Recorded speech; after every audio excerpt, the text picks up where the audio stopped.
Nakakita ka na ba ng sandatang mas matalas pa sa water jet cutter? Nakakita ka na ba ng sandatang kayang pira-piresuhin ang isang barkong may bigat na ilang 10,000 tonelada? Ito ay isang uri ng sandata na mas manipis pa sa isang hibla ng buhok, 10 ulit na mas manipis. Kahit ganoon kanipis, taglay nito ang napakalakas na tibay at tigas. Hindi ito kayang makita ng mata, at hindi rin nadedetekta ng anumang kagamitan. Sa ipinapakitang eksena, makikita natin na kapag nilagyan ng maraming paralel na, lumulipad na sinulid, ang mga poste sa magkabilang pampang ng ilog, at dumaan ang isang barko na may 60,000 tonelada sa bilis na 50 knots sa pagitan ng dalawang bakal na poste, agad itong magkakadurog-durog ng walang anumang tunog. Magiging para lang itong hiniwang tinapay.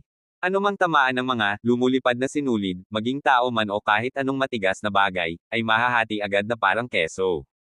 Kung ang ganitong klase ng nanomaterial ay maproduce sa malakihang paraan, maaaring gamitin ng sangkatauhan ang imbensyong ito upang makagawa ng isang space elevator mula sa lupa paakyat sa geostationary orbit.